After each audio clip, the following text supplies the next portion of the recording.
হাতে কাজ মুখে নাম, এটাই হচ্ছে নারীদের সর্বশেষ নাম। এর উপরে আর কোনো নামই থাকতে পারেই না। অর্থাৎ একজন নারী চাকুরিজীবী হোক বা গৃহিণী হোক, তার কাজের পরিমাণ কিন্তু একদম সেম।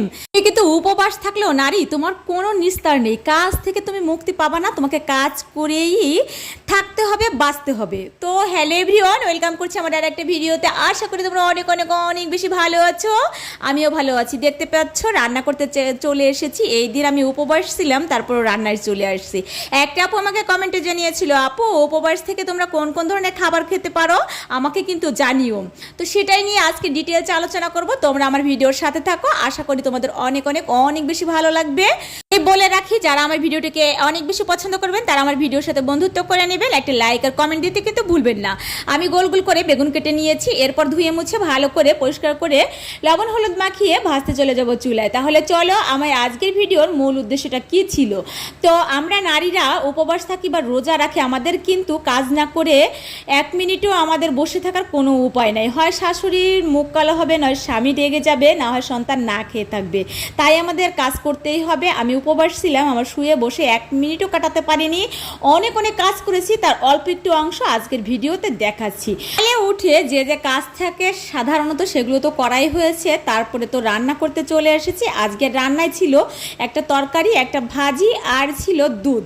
কারণ আমি আজকে খাবো না, ওরা তিনজনেই খাবে, তো ওরা এইটুকুনেই ওদের যাই হোক দুই একবার খাওয়া হয়ে যাবে। তারপরে আবার রান্নার শেষে যে কাজগুলো করতে হয়, থালাবাটি ধোয়াধুয়ি, এগুলো তো আর অন্য কেউ করে দেবে না। হেল্পিং হ্যান্ড থাকলে ইটস এনাফ, না হলে নিজেকেই করতে হবে, অন্য আর কেউ করবে না ঘরে। সেই কাজগুলোই আবার করে নিচ্ছিলাম। সব কিছু আবার ধুয়ে মুছে না রাখলে এগুলো আবার তেল চিটচিটে হয়ে যেতে পারে, সেজন্য এগুলো আবার একটা ধুয়ে সাইড করে রেখে দিয়ে তারপরে আবার হাতটাকে ভালো করে সাবান দিয়ে পরিষ্কার করে সামনের দিকে হেঁটে এগোতেই দেখলাম হাজব্যান্ড সজনে পাতাগুলো ঝরাচ্ছিল। এগুলোকে আমি আবার তাকে সাহায্য করে দিলাম এই কাজে, কারণ সে এই কাজটা করতে তার 2 ঘন্টা সময় লাগবে, আমি করলে মাত্র 10 থেকে 15 মিনিট লাগবে। তাই আমি প্রসেসটা সম্পূর্ণ দেখিয়ে দিলাম। এটাকে এভাবে টান দিলে পুরোটাই চলে আসে, আর ছোটো ছোটো যে ডগাগুলো থাকে তারপর তো সেগুলো। তারপর আমি স্নান টান করে তারপর পুজো দিতে চলে আসছিলাম। এদিকে আবার ভাবলাম আজকে একটু টাইম আছে, দুধটা দিয়ে নেই। তো বছরের শুরুর একটা অমৃত ফল ঠাকুরের আসনে দিই, আবার তাই ঠাকুরের আসনে দিয়ে এসেছিলাম। আর এই বাদামগুলো ঐশীকেই বলেছিলাম তুমি একটু ভাজি করো, ঐশী ভেজেছিল। তাহলে চলো, আমরা একাদশীর উপবাস থেকে কি কি ধরনের খাবার খেতে পারি। আমরা সব ধরনের ফ্রুট জাতীয় খাবার খেতে পারি।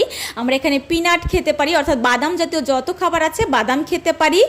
আর আমরা দুধ খেতে পারি, টক দই খেতে পারি। এগুলো আমরা উপবাস থেকে খেতেই পারি। জল খেতে পারি। আমরা যে খাবারগুলো খেতে পারি না সেগুলো হচ্ছে পঞ্চশস্য, অর্থাৎ ধান, গম, ভুট্টা, এ থেকে যা যা তৈরি হয় সেগুলো সব বর্জন করতে হবে। আর হচ্ছে সরিষা, সয়াবিন, এগুলো আমরা খেতে পারি না। আর ডাউল, এগুলো আমাদের বাদ দিতে হয় খাবার থেকে। তো যাই হোক, ভিডিও থেকে সব তথ্যগুলোই তোমরা পেলে।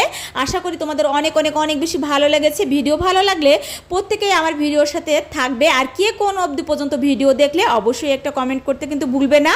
আর যারা ভিডিও কন্টিনিউ দেখো তারা তো জানেও, আর যারা নতুন দেখছো যারা আমার ভিডিওর সাথে বন্ধু হয়ে যাবে। তো ভালো থাকবে, সুস্থ থাকবে, দেখা হবে নেক্সট কোনো ভিডিওতে। Bye bye, take care.